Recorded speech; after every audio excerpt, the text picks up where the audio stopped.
When I first saw her, she was standing barefoot on her porch, clutching a broken photo frame as if it were the only thing keeping her upright. The morning sun spilled over the neighborhood, golden and soft, but her eyes looked like they'd forgotten what warmth felt like. The moving truck had just pulled away, leaving her surrounded by boxes and silence. I didn't even know her name then, but something about her stillness pulled at me like a whisper I couldn't ignore. If you believe that kindness can change lives, that sometimes the smallest favor can start the biggest story, then please take a moment to like, comment, share, and subscribe to Kindness Journal, because this story is exactly what second chances are made of. Her name was Claire Monroe, and she had just moved into the house next to mine a few weeks earlier. I'd only caught glimpses, her watering the flowers that refused to bloom, her sitting alone on the porch steps after sunset with a cup she never seemed to drink from. The neighborhood was friendly, but people whispered. "Divorce," someone said. Her husband left. Another added, "She lost her little boy a year ago." I didn't want to believe the rumors, but there was something in her eyes, an ache that no amount of pretending could hide. I'd lost someone once too, my wife, 3 years earlier, in a car accident that had rewritten my entire world in one phone call. Since then, I kept my life simple.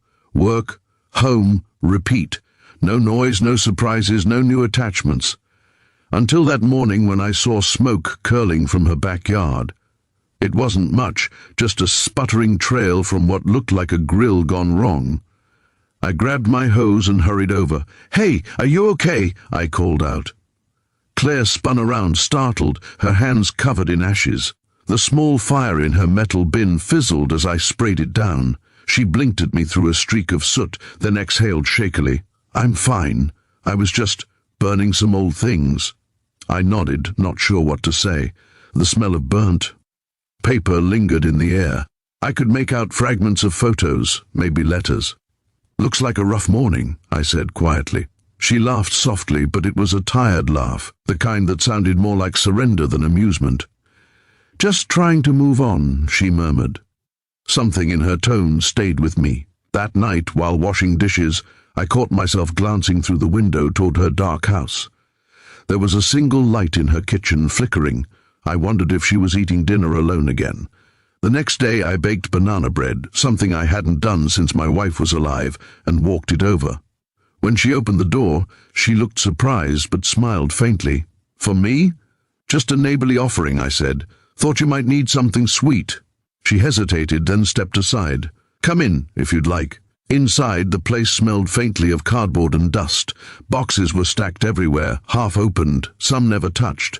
On the mantel, there was only one photo frame, the one I'd seen her holding before. It showed a man with kind eyes and a little boy grinning at the beach. She caught me looking. "My husband, Mark," she said quietly. "And my son, Toby." There was a pause. She didn't say anything else, and I didn't ask. Instead, I handed her the bread and told her she could keep the plate. We talked about small things, where she worked, how she hated the city traffic, how the birds around here woke her up every morning. When I left, she thanked me with a small smile that almost looked real. Days passed, then weeks. Sometimes I'd see her struggling with groceries and help carry them in. Sometimes she'd stop by with leftovers so it wouldn't go to waste. We never talked about the past, but silence slowly turned into comfort. One Saturday afternoon, I was fixing the fence between our yards when I heard soft sobs. I turned and saw Claire kneeling in the dirt beside a patch of wilted tulips. She was holding a small toy truck, its paint chipped, its wheels missing. My heart clenched. "I used to plant flowers with Toby," she whispered without looking up. "He used to drive his little trucks through the mud while I worked. He called them his garden monsters." Her voice broke. "I thought maybe planting again would help me feel close to him, but nothing's growing anymore." I knelt beside her. "Maybe they just need a little more time," I said gently. She looked at me then, eyes red and raw, and asked something that caught me off guard. "Do you ever stop missing them?" The question hung between us. I wanted to give her hope, but honesty won. "No," I said softly, "you just learn to live with the missing." That was the day she started talking more, about the accident, about how her husband had left 6 months later because the grief had turned them into strangers. He said he couldn't look at me without remembering, she said, as if I wasn't remembering every second of every day. I didn't know what to say, so I didn't. I just sat with her until the sun began to fade and the shadows stretched long across the grass. From then on, our days intertwined quietly. I helped her repaint her kitchen. She helped me fix the leaky sink. She started baking again, and I started smiling again. The walls around her house and my heart began to fill with life again. One afternoon, rain poured suddenly, drumming against the rooftops. I ran over to close her windows before the storm worsened. When I stepped inside, she was sitting on the couch, her hands wrapped around a mug of tea. She looked up, surprised. "You came over just for that? Didn't want your books getting soaked," I said, shaking the rain from my jacket. She smiled. "You're always doing favors, aren't you?" "Just being a good neighbor," I replied. But as I turned to leave, she said softly, "Stay a little longer." The words froze me mid-step. She patted the seat beside her. I hesitated, then sat down. We listened to the rain together, neither of us speaking. It felt like the world had slowed to a heartbeat. After that day, something shifted. She started inviting me over for dinner now and then, and I stopped pretending I wasn't waiting for those invitations. The loneliness that had defined both our lives began to blur around the edges.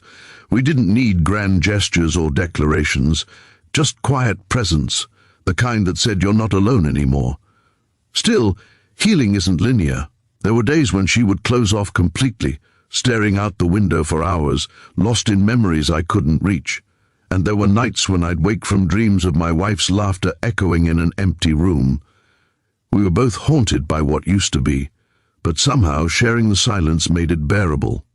One morning, I found her porch empty, no coffee mug, no sign of her. A note was taped to my door, "Gone to visit Toby's grave, needed to do it alone. Thank you for being here when I couldn't be." That single note made my stomach twist. I spent the whole day restless. Evening came, and still no sign of her. When I finally saw her headlights pull into the driveway, I hurried out. She stepped from the car, her eyes swollen but calm. "I told him about you," she said softly, "about the neighbor who kept showing up, about how you helped me remember life still has pieces worth holding on to." I swallowed hard. "What did he say?" She gave a trembling smile. "He said he's glad I'm not alone anymore." It was the first time I saw her smile reach her eyes. From then on, we stopped pretending we were just neighbors. We didn't call it love, not right away. We called it healing. We called it company. But one evening, as we sat watching the sunset from her porch, her hand brushed mine and stayed there. No words. Just quiet understanding between two broken hearts learning to beat again. Months passed, and the garden that had once been lifeless began to bloom. Bright tulips, daisies, even sunflowers. She said it felt like Toby's way of saying hello. I helped her build a small wooden bench beside the flower bed, and we carved his initials into it. She cried softly as I did, but this time her tears carried peace, not pain. One late afternoon, I came home from work and saw her waiting by my fence. She was holding that same photo frame, the one with her husband and son, but now there was something different. She'd replaced the cracked glass and tucked a new photo behind the old one. It was a picture of us in the garden, covered in dirt and laughter. "I think I'm finally ready," she said quietly. "Ready for what?" I asked. "To start living again." She looked at me, and I knew she meant with me. That night, as the sun dipped below the horizon, I realized something powerful. Sometimes love doesn't arrive as a storm. Sometimes it comes softly, disguised as a favor for a neighbor. It starts with helping put out a fire and ends with finding warmth again in someone's presence. We never forget those we've lost, but maybe, just maybe, they send us the people who can help us carry the weight of remembering. If this story touched your heart, if you believe that kindness and time can heal even the deepest wounds, please like, share, and subscribe to Kindness Journal. Every story here reminds us that even small acts of compassion can change a life forever. And before you go, comment below, would you have stayed a little longer? If someone asked you the same,